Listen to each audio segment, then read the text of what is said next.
Now at 6, this is Fox 61, Connecticut's news station.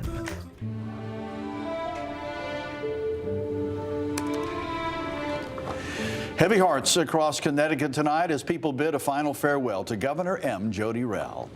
Good evening and thanks for joining us for the Fox 61 News at 6. I'm Brent Harden. And I'm Bridget Purlow. Rell's body lay in state at the Capitol today. The public was invited to pay their respects, and the funeral service was held at the Cathedral of St. Joseph. We have team coverage tonight, and we begin with Fox 61's Matt Caron, who's telling us how the former governor is being remembered.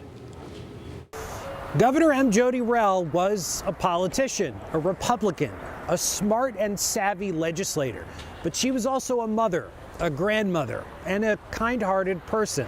Someone who will be remembered not only for her professional accomplishments, but for her personal contributions to family life.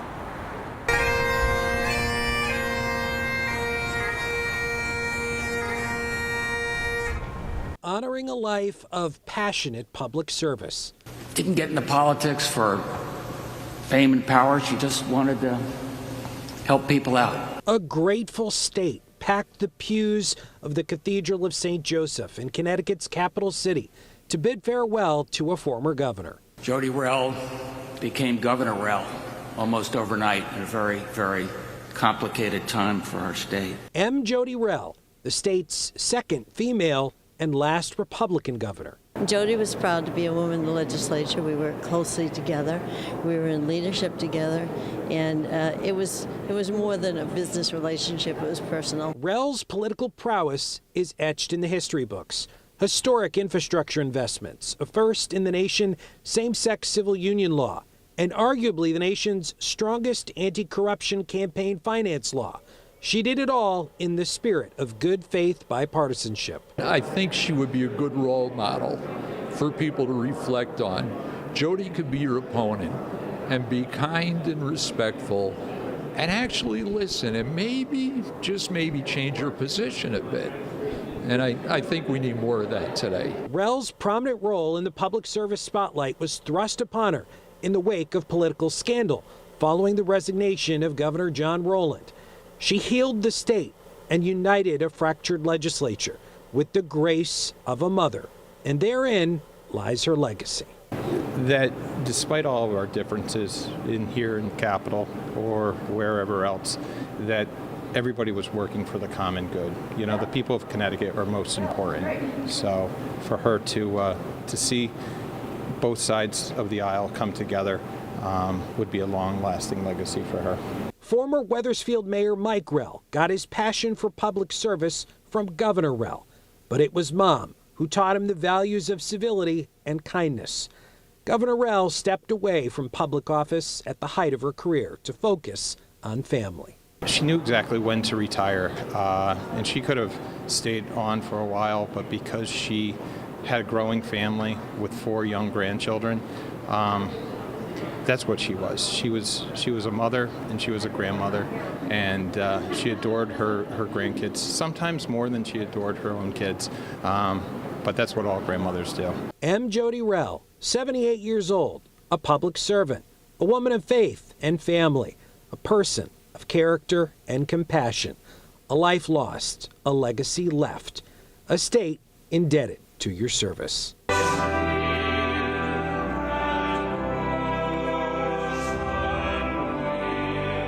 I think to the residents of the state of Connecticut at the time, she was everybody's mother. She kind of came in with a gentle hand, and said, it will be all right. We can take care of this. There'll be some bumps along the way.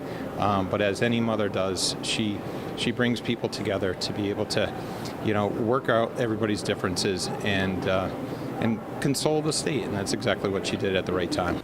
The Rell family is asking in lieu of flowers that you consider a donation to the Rell Center for Public Service at the University of Hartford or the Fidelco Guide Dog Foundation. Reporting outside the Cathedral of St. Joseph in Hartford, Matt Caron, Fox 61, Connecticut's news station. All right, Matt, thank you. And lawmakers on both sides of the aisle remember Governor Rell for her bipartisanship, a rare quality in today's polarized political world. She took office amid a scandal that shook public trust in government. And Fox 61's political reporter Emma Wolfhorst joins us live again from the state capitol with more on her legacy. Emma, she's really credited for bringing people together, putting politics aside. Absolutely, Bridget. And it was really difficult today to find someone without something to say and something positive to say about former Governor Rell. Those who came by the state capitol this afternoon to pay their respects tell us she will be greatly missed here in Connecticut. A final goodbye to a Connecticut icon. Former Governor Jodi Rell served in the State House of Representatives for a decade, starting in 1985. She showed me how to read bills. She showed me how to do my homework. She helped me bring out my First Amendment on the floor of the House. And she said, get up, make your point, and sit down and prepare yourself for questions. And that's the way she was. She was just so gentle and just so patient with everybody. And I just have such fond memories of her. I love Jodi Rell. State Representative John Piscopo is the longest-serving Republican in the state legislature. I was her seatmate my first term. I came in here pretty green. And it was in the '89 session, and they sat me next to her.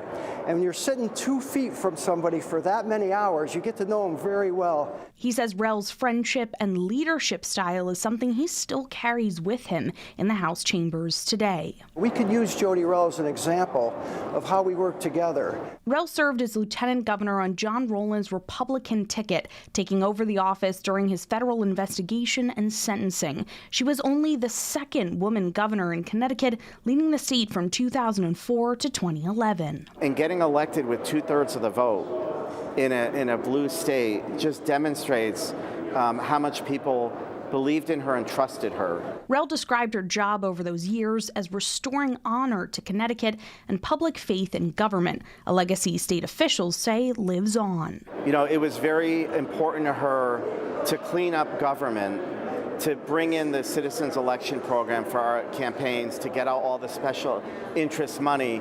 Rell's political impact spanned far beyond fiscal policies, from massive education reforms to supporting abortion and STEM research policy. And while she wouldn't take the step toward gay marriage, she did sign the bill making Connecticut the first state to certify same-sex civil unions. And there are so many women on both sides of the aisle that learned a lot about leadership from her. A role model with words of wisdom for colleagues across the aisle. Wear something comfortable in the state Senate because you have to preside there for hours, and wear something warm because no matter the season, it is always very cold in there. I think it's designed for men wearing three-piece business suits. And everyone I spoke with here today say Governor Rell was the right person at the right time to come into this role and right the ship of the state of Connecticut. They say she was really a unique political presence here and say right now our country could use more people like Jodi Rell. Live at the state capitol, Emma Wolfhorst, Fox 61, Connecticut's news station. All right, Emma, thank you. Our coverage is just beginning tonight. Later in this newscast, we'll take you back to inside the cathedral to hear the eulogies delivered in Governor Rell's honor. Meanwhile, you can head to fox61.com or Fox 61 Plus for in-depth coverage of that service. Turning to the weather now, it's certainly feeling a lot like winter. It's been another chilly day out there. Chief Meteorologist Rachel Frayne joining us now. Rach? Yeah, looking like winter, feeling like winter. We've got some snow showers and even heavier snow squalls that are out there, enough to even whiten the ground for some parts of the state. This is from Julie Fisher in Torrington. You can see a coating of snow on the ground there earlier. And this is from Bob Treen in Wolcott. You can see a little bit of a sugar coating out there with some flakes gently falling falling, but in some areas we've got a burst. It's not gentle, and one area that we're seeing that is right around Bristol at the moment, and that is heading into Plainville as well. Farmington seeing some flakes too, and some heavier snow right now around Andover, heading into Columbia. If we look in northeastern Connecticut, we also have reports of a scattered coating of snow that's out there as well. So take it easy. The roads might be a little bit slippery in spots as we head through the next several hours. These are all out of here, I think, as we head towards around 8 o'clock tonight, but still with temperatures hovering near freezing for some areas. Again, there might be a couple of sneaky slick spots. So here we are at 7 o'clock, and we'll fast forward to 8 as the last snow shower is departing. We're also watching areas of rain and snow heading into tomorrow night and Thursday morning, and that'll start around 7 or 8 o'clock tomorrow night and continue into Thursday morning, and that could result in some slippery spots for the morning commute. After this system moves out, it'll turn windy heading into Thursday. So we're going to talk about all of this, a lot to go over, full forecast in just a few minutes. All right, Rachel, thank you. Well, new body cam video release shows the moment a Hartford police officer shot a man. Hands! Let me see your hands. Now, this happened on Broad Street Saturday. 48-year-old Alexander Garay of Hartford was stopped by officers Gabriel Arruda and Elvis Martinez. Garay is repeatedly told to display his hands. He refuses, and a stun gun is deployed. And then he moves to the back seat of his car, and the officers move to break the windows.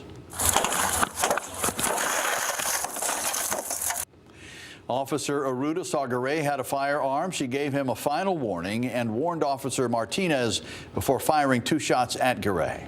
Drop the weapon! Drop the weapon! El, watch out! El, watch out!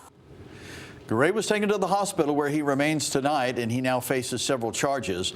The Office of Inspector General is still working to determine if the shooting was justified. New tonight, an Enfield school was placed on lockdown after a bomb threat. This happened at the Kruk Academy of Computer Science and Engineering around noontime. State police are working to determine the source of the threat.